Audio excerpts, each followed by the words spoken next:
This is OFN Today on the Our Football Network.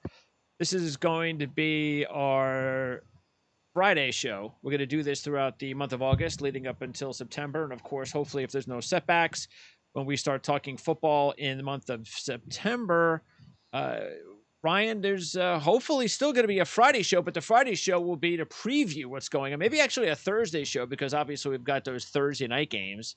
And then, of course, we'll recap everything going on in the NFL on a Monday or a Tuesday. So I just can't wait for those shows to begin when we can start just talking about football games.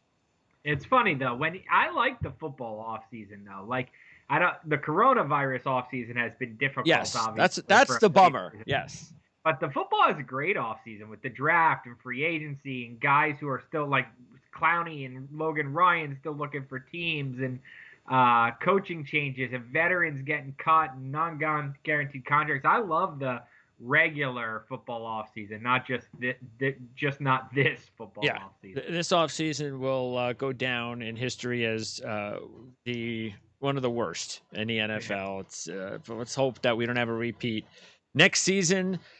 We talked earlier this week on our show, I think, what did we do? Monday, Tuesday, and we touched up on the Jamal Adams trade just a little bit. So not a whole lot going on, except, of course, Adams is now officially with the Seahawks. And I did speak with Court. Retire. He wants to retire a Seahawk. Yeah. As of yesterday, right? Yes, which really, as I heard, that was trade me to the Cowboys. He said, I want to retire a Seahawk, but his lips, if you read his lips, they were actually, it was a neat optical illusion trick. His lips were actually saying, trade me to the Cowboys. Yeah. And it's interesting, if you look at it, Seattle, what they gave up, considering where they draft, it's like, okay, well, why couldn't the Cowboys give that up? If they love Jamal Adams so much. Because they didn't want to, because no one trades 2 first-round picks for a safety. Look, the Cowboys could have drafted Xavier McKinney or Grant Delpit or somebody if they were desperate for a safety. They drafted CeeDee Lamb at a position they didn't need. They could have signed safety in free agency. They didn't do that. Sure. I mean, I think Jamal Adams wanted the Cowboys a lot more than the Cowboys wanted Jamal Adams. I think that's what we learned. Absolutely. So Adams is now there, and I think what Adam Gase said in his press conference was sorely needed for the team, the organization, and Jet fans when he said, hey, we just want players that want to be here. And I think that was an important message. You know what? I haven't seen a whole lot of teammates that are, like giving well wishes to Jamal Adams, or we're really going to miss Jamal Adams, or hey, go get him, buddy. I see a lot of ex-Jets who have called out Jamal Adams, whether it's Nick Mangold or people like that. Yeah. But I haven't seen a lot of Jets teammates. Like when Odell left, the Giants teammates were legitimately bummed out about it. I don't know the Jets locker room as well as I know the Giants locker room, but the Giants were bummed out. The players were bummed out when Odell left. I haven't gotten the feeling from social media about that from the Jets. No, we haven't heard anything. And I look, that there are some players that, no matter what the percentage is, there are some players that are not happy that he's gone. Of course. But yeah, everybody has friends. Yeah, but it's a good sign that nobody is saying anything. And I think that's part of why I mentioned the other day, why I just believe that, all these certain members of the media, and there's that negative fan base, the Joe Benigno fan club people, it's always negative all the time. But I think when you look past it all logically and you understand what's happened with this organization since Christopher Johnson has taken over with Joe Douglas, so far it looks like everything is going well with personnel. And I think what's important is what's not happening, is we're not hearing like those, the Manish Mehta, the days of him sucking the life out of the locker room with all sorts of weird stories. And this source said this and this source said that. And there was always other things going on within the organization that was just not, it didn't make sense. And then the GM and the coach never saw eye to eye. The GM and the coach now see eye to eye. We're not hearing all these weird stories anymore. And I think this is part of it. It's not necessarily what we do hear, it's what we don't hear. And silence has been golden since Jamal Adams was traded. That is another good sign. I think, look, the Jets really, it comes down to one thing, and that is Sam Darnold a really good quarterback? Yes. Like everybody said, that's really the leaks in the locker room. Look, I'm a media reporter. I try to get leaks in the locker room all the time. Of course. So, in the front office and the coaching staff, of course, it's our job. But the bottom line for the Jets is Jamal Adams isn't here. They're not going to be very good this year. But is Sam Darnold good? Can Sam Darnold lift a 5-win roster to 8 or 9 wins? Like, yes. Is that? And then you have the right GM. You have to make a decision on your coach. But really, it's about having the right. How many times have we seen? If you have the right quarterback, he lifts up your coach, yep. right? We saw Peyton Manning win a Super Bowl with Jim Caldwell after Tony Dungy left, right? Like the guy, Peyton Manning had great success no matter who his quarterback was, and no matter who his coach was. If Sam Darnold is what everybody thought he was 3 years ago in the draft, then the Jets are going to get players who want to come play with them, a coach who wants to coach him, and everybody's just going to lift up the organization. If he's not, then Joe Douglas is going to have a tough decision to make, and if he has to draft a quarterback, then all that goodwill, all that stuff, you're starting the clock over. Sure. Feels like the zillionth time to Jets fans. It's so much. This franchise is squarely on Sam Darnold's shoulders right now. No, if we want to talk about Gase or Douglas or Adams, it's really the whole franchise is resting on Sam Darnold right now. And really, they're tied together right now, Gase and Darnold, because there's no way Darnold would succeed. And Gase, I know certain members of the fan base and media will still try and not give Gase credit, but more normal people will understand that if Darnold does take that next step, Gase will get credit for that. And at least for another year or two, there will be that honeymoon that as long as Darnold continues to play at a high level and hopefully an elite level, then Gase will join the party. And maybe at that point, Jet fans can sit down and go, I think we have finally found our quarterback. Now let's hope Adam Gase can win the big one. I agree with you. If Darnold takes the next step, they're tied together. That one exception I'll mention is if Darnold doesn't, I don't necessarily. They're gonna give up on Gase. I agree. Yeah, they'll give up on Gase before they give up on Darnold. Correct. Yeah. And the success, they're tied together. Failure, I could see another shot for Darnold without another shot for Gase. Yeah, Darnold would get one more shot with one more quarterback and probably one more year, and then that's it. That's why this year is very important for Gase, because that window, we only got a couple more years, year maybe, before you got to make that decision on what you're going to do with Sam Darnold's next contract. This year and maybe next year. Mm-hmm. That's it. Yep. Okay, so speaking of quarterbacks, actually, we had the conversation with Jeff Risdon earlier this week, talked a little bit about Aaron Rodgers, talked actually a little bit about Aaron Rodgers my interview with KD Drummond with the Cowboys, because we were talking about Dak Prescott. And KD was very skeptical about whether or not Dak Prescott was going to be a Cowboy after next year, that there was this distinct possibility that he wouldn't. And so I know we were talking about, Aaron Rodgers, and who knows, does that mean that and the New England Patriots wind up benefiting? Well, all of a sudden you do have to wonder. After what Aaron Rodgers said earlier this week, it seems like, you know what, maybe this is going to be his last year. And if that's the case, boy, there's going to be a lot of teams out there that are going to read into his comments and start thinking already about what they have to do to get Aaron Rodgers next offseason. Correct. It's fascinating because the really bad teams that are far away from winning are going to be in the Trevor Lawrence sweepstakes, right? He's supposed to be the next Andrew Luck, Peyton Manning, Golden Boy, can't miss. Yep. So the Jaguars will be in there, and the other really bad teams will be in that mix. Aaron Rodgers can go into the Jaguars. The bad teams will be in the Trevor Lawrence sweepstakes. What'll be interesting is the good teams that don't think they have the right quarterback, a la the Broncos when Manning left the Colts, will be lining up to create, a la the Buccaneers right now, this offseason, will be lining up to, he's our missing piece. How do we get him? The Cowboys certainly come to mind there. The Rams come to mind there. Like teams that might be a quarterback away from a Super Bowl. That those two ways to go. The 3 or 4 win team will be lining up for Trevor Lawrence to trade for him or to get the number 1 pick, and the 9 or 10 win, 8, 9, 10 win team will be lining up for Aaron Rodgers. And what was ironic when I was talking to KD, of course, was the fact that look who's the head coach of Green Bay. Is that a negative with Aaron Rodgers if he was going to decide where to go, or was everything coming out of Green Bay? That's just what was said at Green Bay, but it doesn't mean Aaron Rodgers won't go somewhere where Mike McCarthy is. I'm not sure. I don't know what you think on the matter, but if that's a possibility, that would be interesting. Yeah, I don't know enough from Green Bay to know the answer to that, but my gut would say there's probably a lot of hurt feelings there between the two sides, especially on Mike McCarthy's side.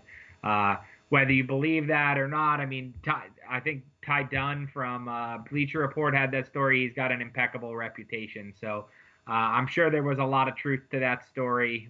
Never know where it's coming from or whatnot, but I think there is a good chance that would probably, if there were a lot of suitors, that would probably lead him in another direction. But look, we've seen crazier things happen, right? Guys who you think never will want to work together again end up working together again. So Billy Martin and George Steinbrenner. Absolutely. Winning will cure all. So if Rodgers feels like his time's running out and his option is learn another system or relearn McCarthy's system, you'd be amazing how quickly bygones are bygones. Okay, speaking of quarterbacks, a big surprise so far about the news regarding Alex Smith. It's great news considering everything, all the bad news that's come out of that city and that franchise over the last few months. This is a little bit refreshing. It's still a long shot that Alex Smith plays football this year. That's for sure. But it's a really good sign, something that we just didn't really think was possible, that he'd actually have a shot. Yeah, so as far as I know, he passed his personal physical, but not the team physical, right? So he's still on the physically unable to perform list, which is really just like a insurance designation. He can come off the list anytime he's ready to practice and pass a physical. But I think the Washington football team has the most interesting quarterback battle in this whole preseason, right? Like people will focus on Marcus Mariota versus Derek Carr or Foles and Trubisky, as we talked about earlier this week. But can you tell me there's a more interesting one than in Washington, where you have on one hand the guy who was a first-round draft pick who's supposed to be the future of the franchise, all that comes with being a first-round pick who played, not well at the beginning of last year, but seemed to get better. Then you have the head coach, the new head coach's former starter from last year, Kyle Allen, acquired via trade.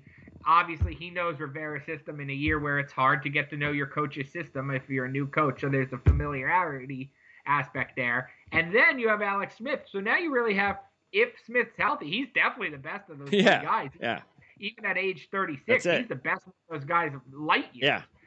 If he's comfortable playing, if he's healthy, he's going to be the one the teammates want to play because he's a winner. I mean, we know that about him. And obviously his story is going to have won hearts in the locker room and whatnot. So if he's able to join the contest, even if it's September when the team's 0-2 or whatever, he's going to be the guy. So it is a fascinating three-way race out there in Washington. I would not be surprised if, as is normally the case with that team, three quarterbacks end up starting. I think, a couple years ago it was like Mark Sanchez, Josh Johnson, Alex, Colt McCoy. I would be surprised if this year Allen, Haskins, and Smith all end up making starts.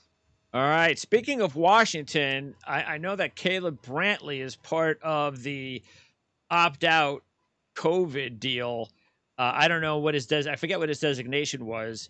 But there are several names on this list. I guess the biggest story probably comes from New England because of Hightower and several other players. 6 guys, 6. Yeah.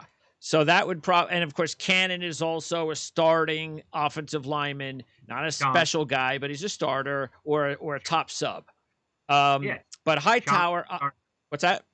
Patrick Chung. Yeah, Patrick Chung. And look, these are good veteran. Chung and especially Chung and Hightower they know the Belichick way, the defense. It's an important facet of everything they're doing there is knowing the system and being in the Belichick way. But look, they're not superstar players. They're good players. They will be missed. But it is still interesting that this week we saw as many players as we did that decided that, no, I'll pass. And I think a lot of that has to do in my mind with the fact that, some of these players, some of them, not all of them, but, some of these players, especially when you're talking New England Patriots, it's easier for me to say, okay, well, look, they've won their Super Bowls, they've got their money.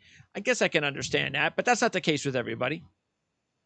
No, a couple things here. One, I'm less surprised than everybody is. It seems a lot of national media are surprised that I think we're over 30 opt-outs. I'm not surprised by that. When you looked at what happened with the NBA and the guys opting out, and that was the safety of a bubble. When you looked at how many times have we mentioned Ryan Zimmerman on here and the Nationals, guys opting out in baseball, David Price opting out in baseball. I'm not surprised to see 30 guys opt out. I'm not surprised. I won't be surprised when it climbs to 50 in the next week or so.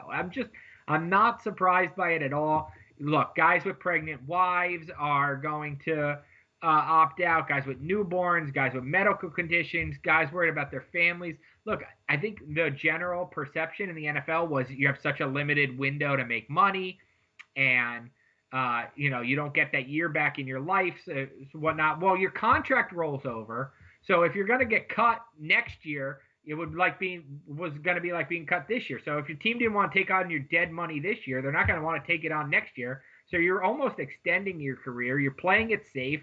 Look, we all know wives and children have a lot of pull on professional athletes, as they do on everybody, really. So I'm not surprised in the least bit that it's this many people. I am surprised it was so many on one team in New England. But as I asked around, people have said to me, and I've seen this other places too, but other coaches and players have said to me point blank, look, playing in New England isn't fun. Like the reason you play in New England is to win a Super Bowl. Yeah. And with all due respect to Cam Newton, if you're not going to win a Super Bowl, that's right, and you have this chance to protect yourself from a health standpoint. Guys weren't walking away from New England under a normal offseason. Yep. But now you have the fact that you're going to get chewed out all the time. You're not going to win as frequently, and you're putting yourself at risk. It really shouldn't be a surprise so many guys opted out in New England. I do not think it's some diabolical Bill Belichick plan to tank the season. No, that's ridiculous. No, yeah, that's silly. But look, here's the other thing. The NFL, when you're taking a look at personnel numbers compared to the other sports, they double. There's so many more players in the NFL that you're going to get higher numbers. Correct. Yep, I agree. That's a great point. I think that we haven't seen a that would be the big story. Yeah. Correct. We haven't seen it, but we've seen a lot of good players. We mentioned the Patriots guys. Nate Solder's the Giants' highest paid player, highest paid cap hit on the team. Their starting offensive tackle. Look, he's never made a Pro Bowl, but you take away. So does that move Thomas into left tackle? Yes, absolutely. It moves Andrew Thomas to left tackle, and who knows who to right tackle. Cam Fleming or Matt Pert, a third-round rookie, or Nick Gates, an undrafted guy from a few years ago who they're high on. So, I mean, it took the Giants from having finally, after 3 years of Gettleman talking about it, a respectable 10 through 16 and kind of ranked offensive line to being back in the bottom half of the league again, probably 25th ranked offensive line probably. So, I mean, you could say he's not a star, but that's a devastating loss for a team like the Giants. And yet no one in the right mind doesn't understand. Solder's a cancer survivor. His son's a cancer patient. He has a newborn at home. He couldn't play. I'm stunned that good for him for respecting his teammates, but I'm stunned it took him so long. Yeah. It's such an agonizing decision. It's a no-brainer to sit it out. Other named players, Star Latulele is out for Buffalo. Devin Funchess, I don't think the Packers miss him anyway. Well, he had, but the receiving core isn't deep. You're right. He's their third or fourth receiver, but receiver's a weak spot for the Packers. You don't think they wish they could redo the draft? Second or third, fourth rounds, knowing Funchess isn't going to be there. I'm sure they would still pick Jordan Love, but maybe they don't pick Dylan or their third or fourth rounder if they knew they don't have Funchess. Yep. Well, and we talked about that on our NFC North show with Jeff Risdon the other day about the Packers' depth issues at wide receiver. So, all right. Also, you have Marquise Goodwin. Gone from Philly, and they really wanted Goodwin there because of his speed. They wanted him to stretch the defense, so he's out. Pierce is out at Minnesota. He did have a drop-off last year, but he's still a very respectable interior defender. Speaking of interior defenders, you have Eddie Goldman, who also dipped a little bit last year with most of the Bears defenders, but still a very solid interior player. Damien Williams, who was the number one running back on a Super Bowl team. Could have been the MVP. Yeah. So, and then most of the other players are just average starting caliber or top reserve type players. I don't think it's a surprise, though, when you mention Starr and you mention Pierce and you mention Goldman. Don't think it's a surprise you're seeing a lot of big linemen on both sides of the ball opt out because one, obesity and BMI, body mass index, is a risk factor for this. So your larger players are probably more susceptible than your skill position players. And where is the most hand-to-hand combat? Yes, obviously receivers get tackled by safeties all the time, but we're talking hand-to-hand physical combat, 65, 70 snaps a game in the trenches. I'm not surprised that those guys are the ones who are most concerned. Okay, as far as some deals that took place this week, Lesean McCoy signing with the Bucs. And now, look, if you take a look at McCoy's numbers, they're down the last 2 years, but so are his carries at 32. That's pretty much where his numbers are going to stay for the rest of his career. He's going to be a part-time guy, but still good depth. And Tom Brady just continues, that offense continues to stockpile with some really good talent that he just hasn't had in years, Tom Brady. So that's going to be real interesting to see and find out how much is really left in the tank with Tom Brady now that he's got so many toys to play with. Do you remember a couple years ago when the Lakers signed all guys who shouldn't have been on the Lakers, like Gary Payton and Karl Malone? Yeah.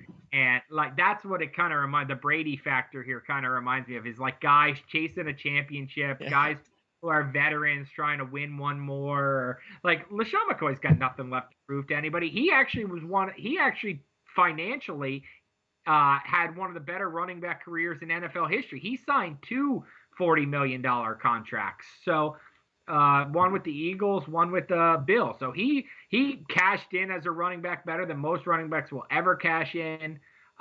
He won a championship, obviously, last year with the Chiefs. I don't think he got to play in the game. But he's at that point now, that Frank Gore, Adrian Peterson point, where he's a nice running back who can be a complimentary player. He can't be your workhorse. But the Bucs don't have a workhorse running back. I'm not sold on their running back. His name is escaping Barber, or his name's escaping me right now, which tells you exactly. Ronald Jones. Oh, you're talking? Yeah, the other guy's gone. Yeah, the veteran's gone. Yeah. Ronald Jones. So it's not. Yeah, he's not a proven player. Yeah. Exactly. So McCoy will get some carries. He'll probably have a 500-yard rushing season, catch some passes, and he's along for the ride. And I think that's what you're going to see a lot of with the Bucs. I won't be surprised if a couple of the other free agents who, not the top level guys who are chasing big contracts like Clowney and Ryan, but a couple of the other, guys who are the Drake Kirkpatricks of the world end up signing with Tampa Bay. Well, one of those Drake Kirkpatricks of the world, Darquez Dennard, signed with Atlanta, so he stays in that division, and that was a smart move by Atlanta. That was one of their top priorities in the offseason. They needed to stockpile their cornerbacks. That's the reason they selected A.J. Terrell with their top pick. That was a reach. That was such a reach. Yeah, that just shows you how desperate they are at that position. Yeah, I mean, look, Denard's a solid player, but that's all he is. He's a solid player. It's one of those deals that is a nice deal to add depth to your team at this time of season. Yeah, that's what I think. And there's, like I said, there's a couple cornerbacks out there on the market right now. Denard moving makes me think something. We'll start to see some of the other guys move, like a Kirkpatrick, but like a Logan Ryan. But yeah, that's exactly it. Look, the Falcons are an interesting team, right? The Falcons are. It felt like they should have won that Super Bowl Oh, two, don't 3 years remind ago. me. Yeah, and then ever since then, they've just kind of disappeared Yeah. almost. Like they're not bad, they're not good. They were in the Well, you playoffs. know what it was Dan Quinn made such a big mistake when, okay, look, you can't keep all these coaches there. I get it. Shanahan left. There's nothing you could do about it. But his biggest mistake was not only did he lose McKay, but he also lost what's his name, the guy who's in Green Bay now, who was the quarterback coach at the time. LaFleur. Yeah, you could have elevated him to offensive coordinator. He knew the freaking system. And what'd you do? You went out and you hired Steve Sarkisian. Yeah. So come on, he did it to himself. And now he brings back Dirk Cutter. Yeah. Yeah. They have no chance with Dirk Cutter. I can't believe a smart organization like that. They got good people running that organization. I can't believe they allowed Dan Quinn to rehire Dirk Cutter. I just can't believe it. It just feels like their window closed incredibly fast, Yep. which is why when a team, even like the Seahawks, forget the Patriots for a second. The Seahawks had what? We went to back-to-back Super Bowls. And that was it. Yep. They lost all their players in free agency. Yeah, but at least they're still good every year, Yes. right? Like because you have Russell Wilson. Yeah, they're in. Well, Matt Ryan won an MVP, and his team has disappeared. So you just appreciate teams that are able to keep it going year after year. Like Russell Wilson gets the Seahawks to the second round of the playoffs every year. Matt Ryan won an MVP, and his team disappeared. So I don't know. I just the Falcons, to me, they better have a good year this year. Yeah. And Brady going back to that division and Brees not retiring. I mean, they're the third best team again. Yeah, and actually, we're going to talk NFC South football next week. Mark Lawrence on the OFN NFL preview every Wednesday at 5 o'clock. Well, that's the time we tape it.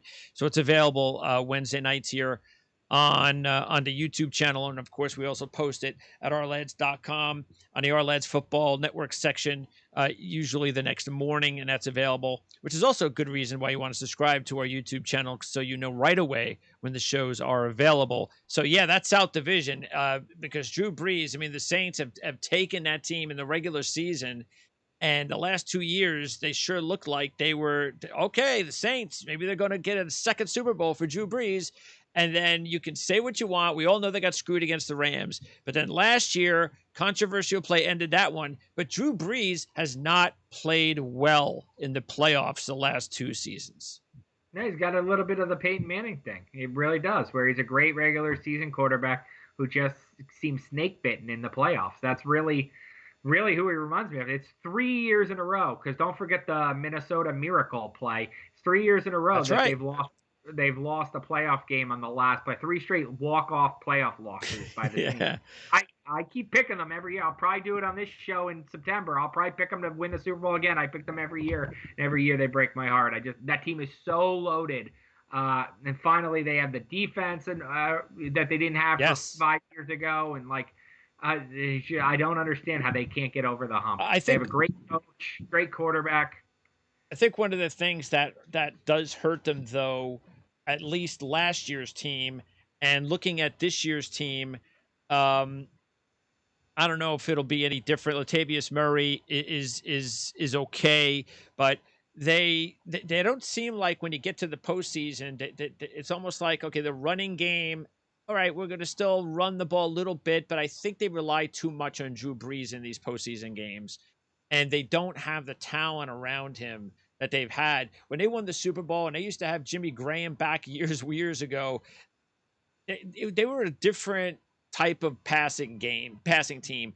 Brees' statistics are just incredible, but he's dinking and dunking, and it's Kamara, and they just don't scare you too much in these big game situations, because if you can just take Michael Thomas out of the picture, what else is there besides Kamara? I mean, you got Thomas, you have Kamara, you got two big weapons, but you don't have much else.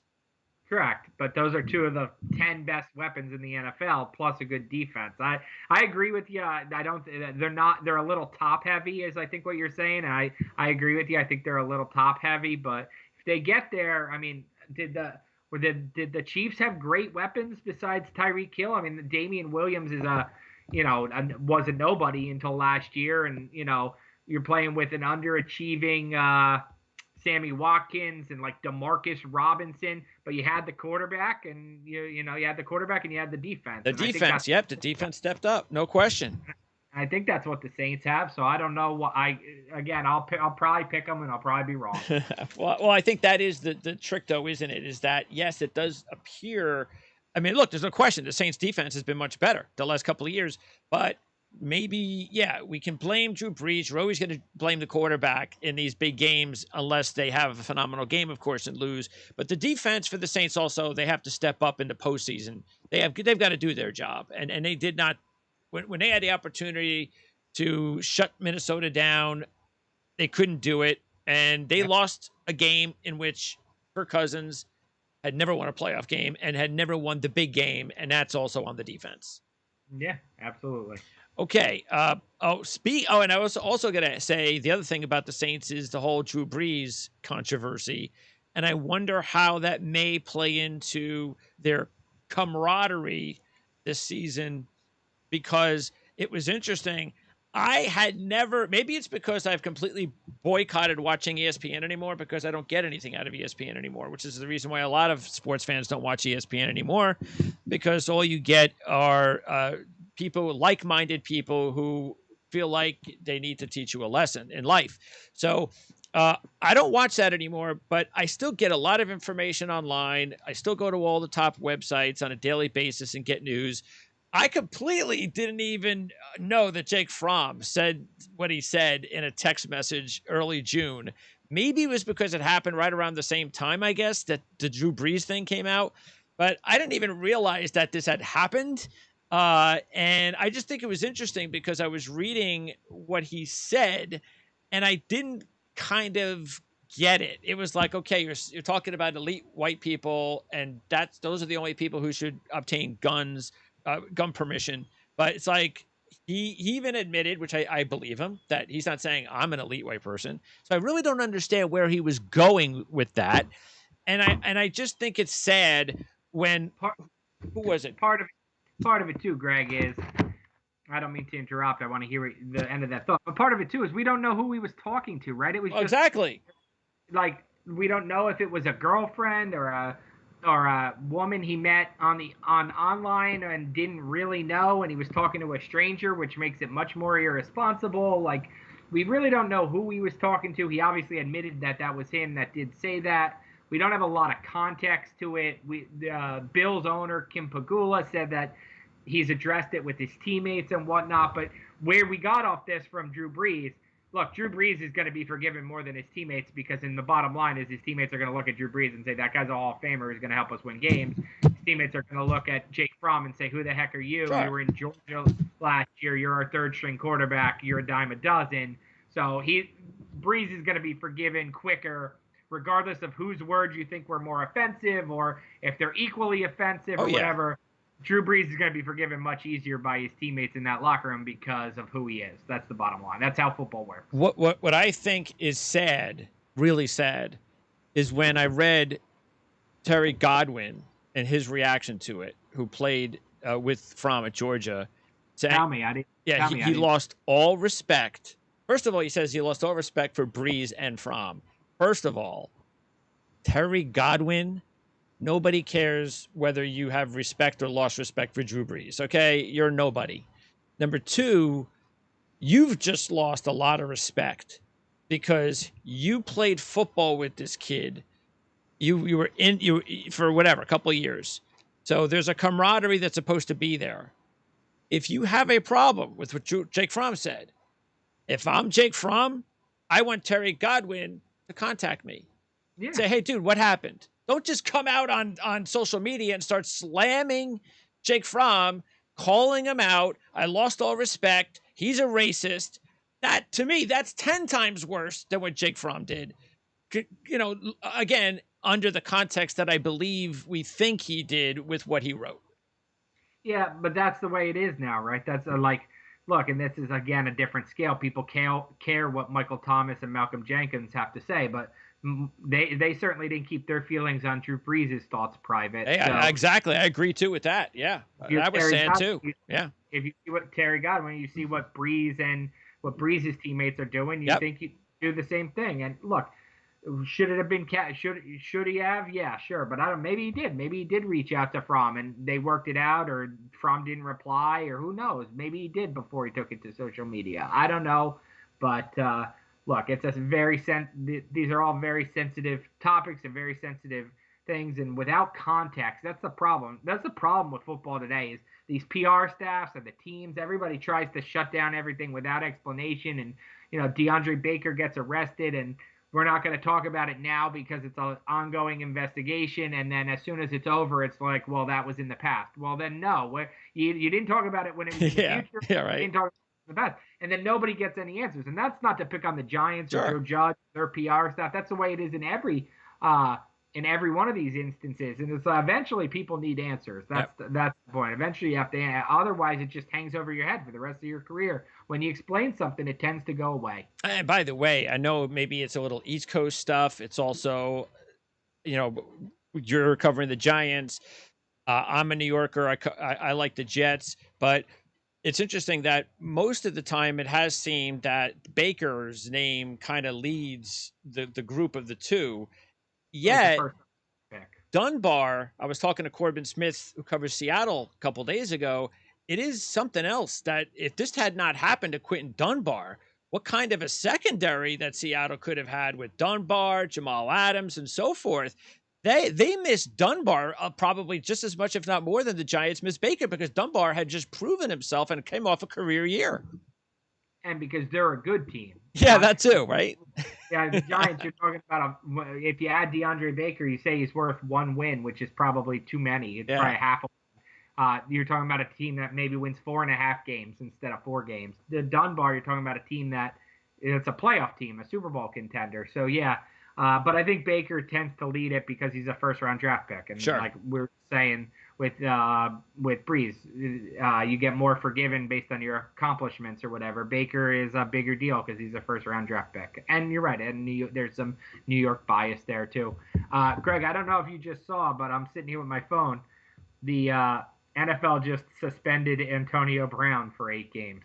Okay. And was that part of I'm assuming, the original investigation into what he did?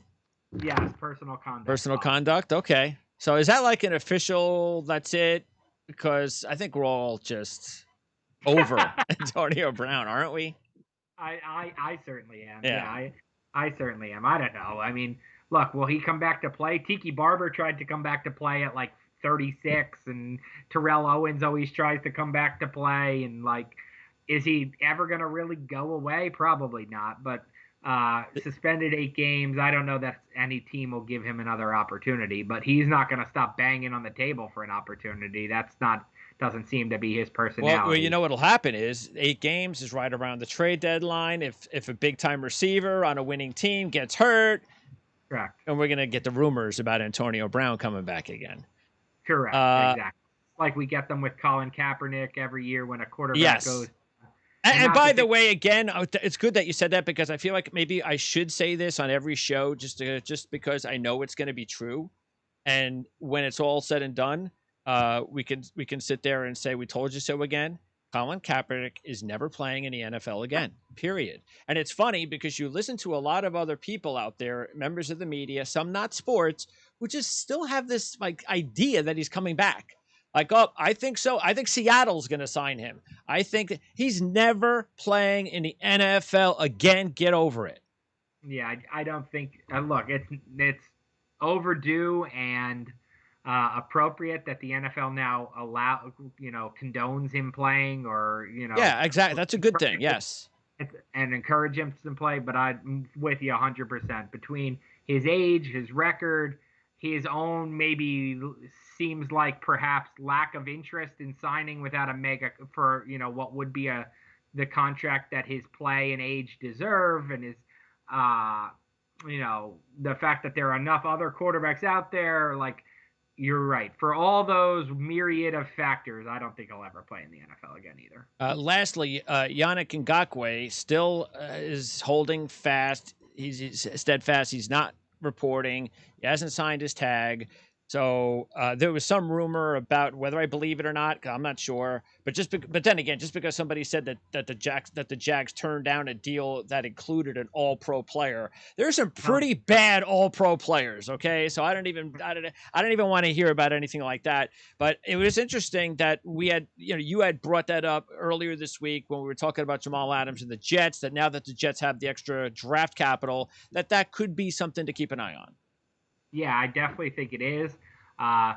Look, somebody brought up a good point to me though recently, which was after I said that, if whoever trades for him can't sign him to an extension, they have to wait till after the season. So once you get after the season, then the guy wants to test the waters to make sure he's getting the best deal. The whole point of signing an extension is you take away injury risk. Well, he'd be risking injury for the Jets or whoever trades for him tomorrow, the Browns, whoever. So the first round pick plus is a lot to give up for a guy you're just counting on him loving your culture. You're just counting on him, wanting to be with your team. And really, in the end, you're probably going to give up that first round pick and then have to outpay everybody in free agency next year. So I mentioned it for the Jets. I still like it for the Jets. I just think it would rejuvenate the fan base. I think it would improve the team. There's a lot I like. But if you're the Jets, are you giving up a first-round pick for a guy you can't resign? Like, that had slipped my mind last week when I first brought it up, was not only the Jaguars can't resign him, anybody can't resign him. So now you're giving up the most money and you're in free agency and you're giving up draft picks. It's almost like what the Giants did with Leonard Williams when you're a bad team and you give up draft picks and then you expect the guy to just sign because, he's our guy, he likes it here. Well, no, he's still going to want the most money, so then you're going to have to use a second franchise tag on him and piss him off next offseason and maybe be in the same spot the Jaguars are now. So maybe it's a better move for a team that's a contender. Because it doesn't sound like something Joe Douglas would do. Just give away draft capital for a potential, because he just dealt with the Jamal Adams situation and look what happened there. So and that also says that Jacksonville is in a much worse position. Correct. For trade. They're not going to get what they would have gotten a couple of months ago. So I totally agree. I think you nailed it. Absolutely. They're not.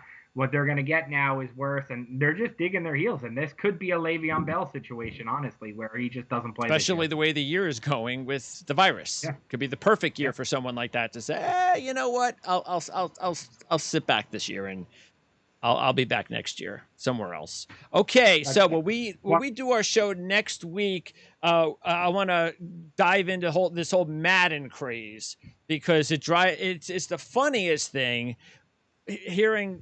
reading about players and how they react to where their rankings are for a video game. So we'll spend more time on that next week, and then we've got some more interviews lined up for next week as well. But again, we'll be back every Friday all through the month of August, and then talking off season, training camp, and they don't start hitting each other for at least another 2 weeks, right? Yeah, I think the Giants' first real practice is August 12th. Okay. And they really don't start putting the pads on, I think, till like the 16th or 17th. Okay. So we got a long way to go. All right, Ryan, thank you. Great job as always. We'll talk to you next week. Looking forward to it.